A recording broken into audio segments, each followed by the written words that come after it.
Next problem, solve y triple prime minus y prime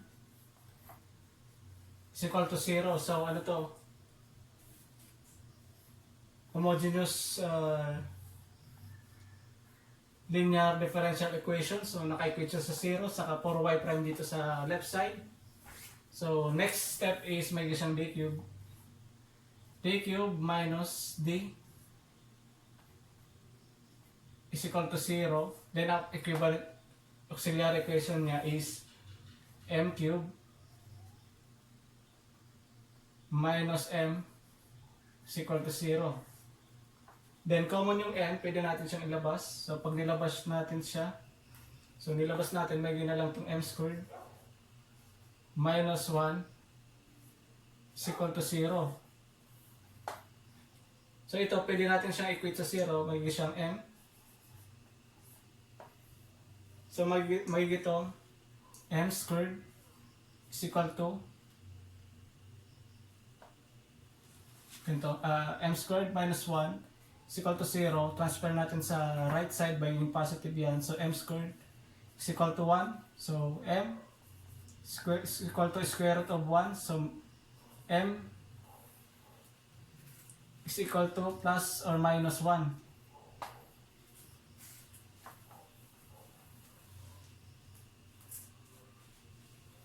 So ang factors natin is, so yan yung m, plus or minus 1, or pwede ring difference of square, may siyang m plus 1 times m minus 1. So yan yung factors niya. So m is equal to 0. M is m1, m2 is equal to positive 1. M3 is equal to negative 1. So y complementary, so meron tayong real roots. Y complementary is equal to c1 y1 plus c2 y2 plus c3 y3.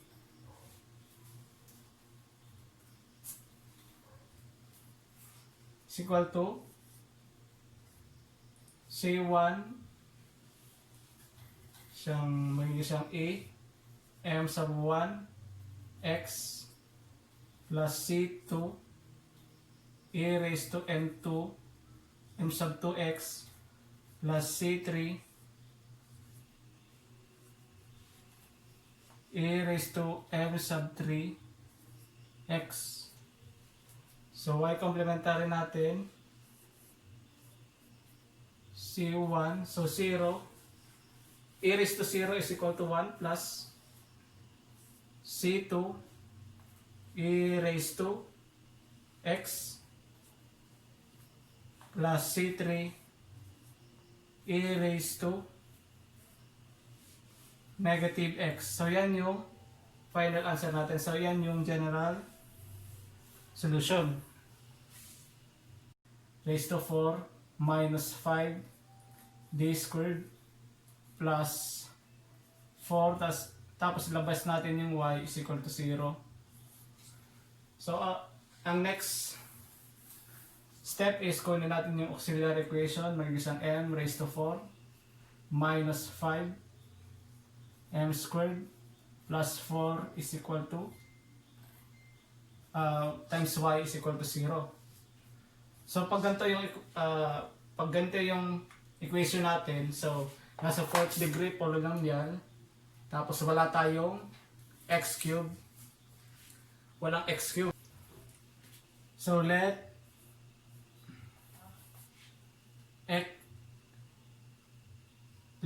m squared is equal to x, then m raised to 4 is equal to x squared.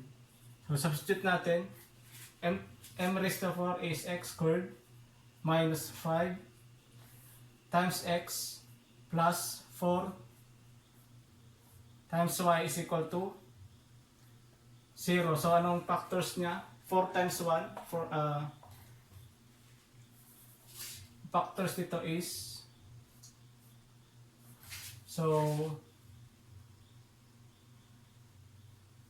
4. Ano ba yung factors ng 4?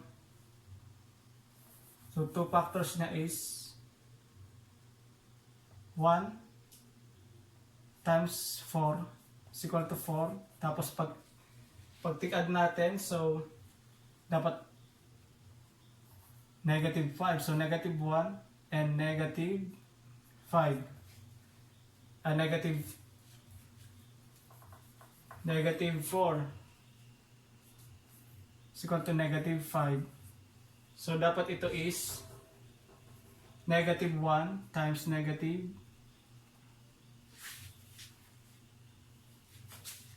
1 times negative 4 is positive 4. So check yan. Then pag tig-add natin, negative 1 times minus negative 4 is negative 5. So check. So ang factors niya is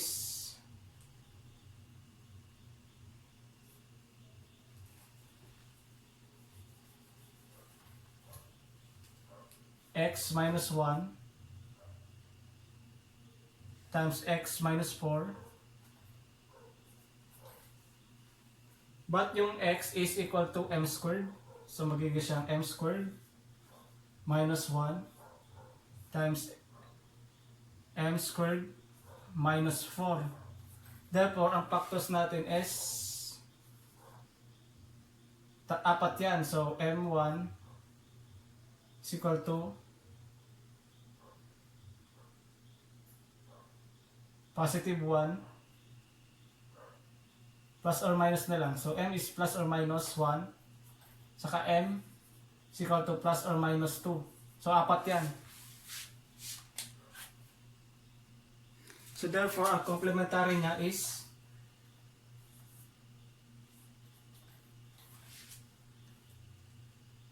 C1 e raised to x plus C2 e raised to negative x plus C3 e raised to positive 2x plus C4 e raised to negative 2x. So yan yung general solution.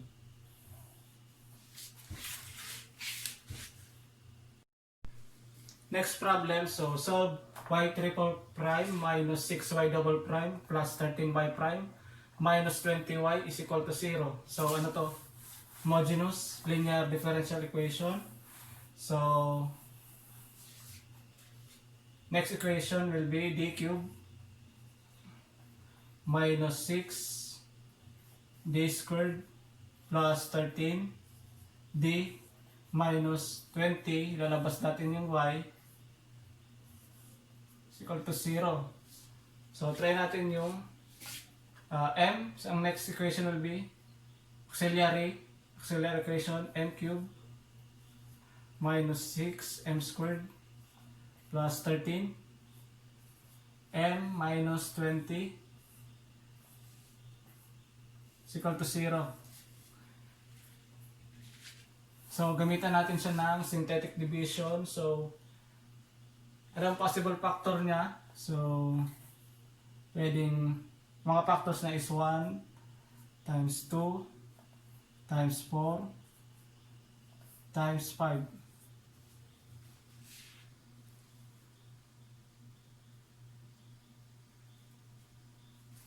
So try natin tong 4. So gamitan natin ng synthetic. So magiging siyang, kunin natin yung mga constant niya. So magiging siyang 1, negative 6, 13, and negative 20. So if m is equal to 4,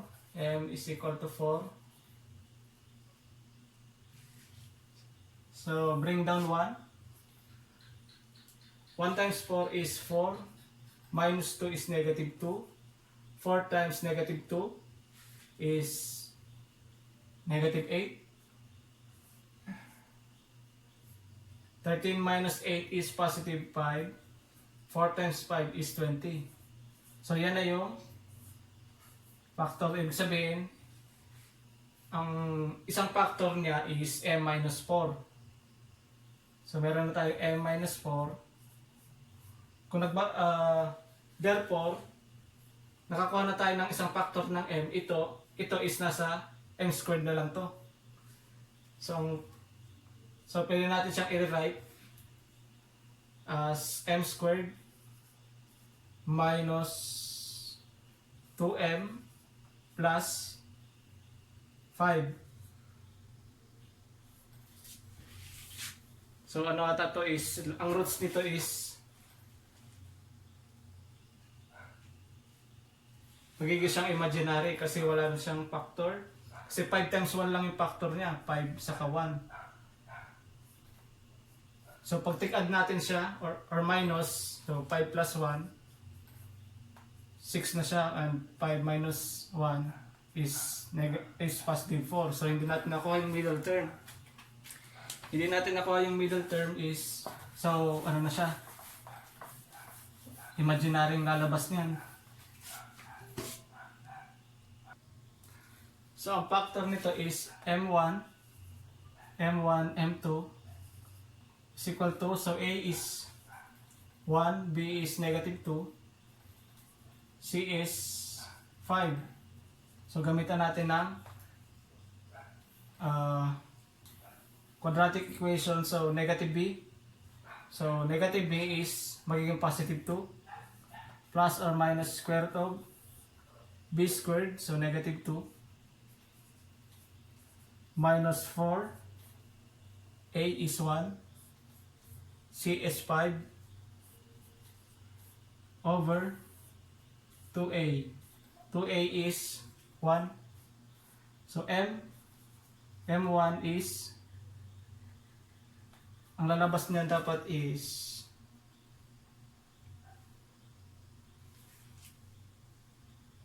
M1 M2 is equal to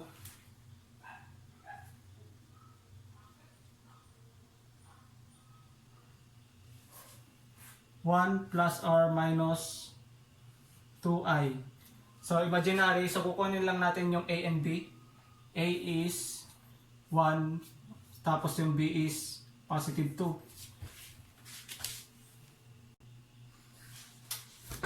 So ang magiging y complementary natin, y complementary is C1y1 plus,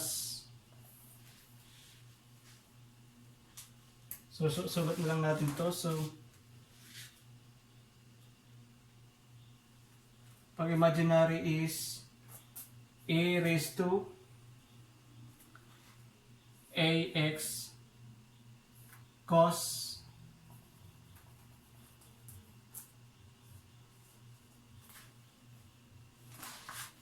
bx plus sin bx. So y complementary, so C1 is positive 4, m is equal to positive 4. So y complementary is C1 a raised to positive 4x plus a raised to, yung a natin is 1, so a raised to x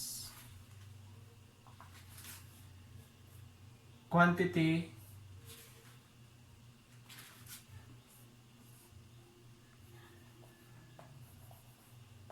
so may C2 pa ito, C2, C3. So C2 cos, so B is 2x plus C3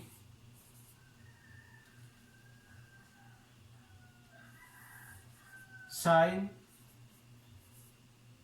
2x quantity. So yan yung final answer.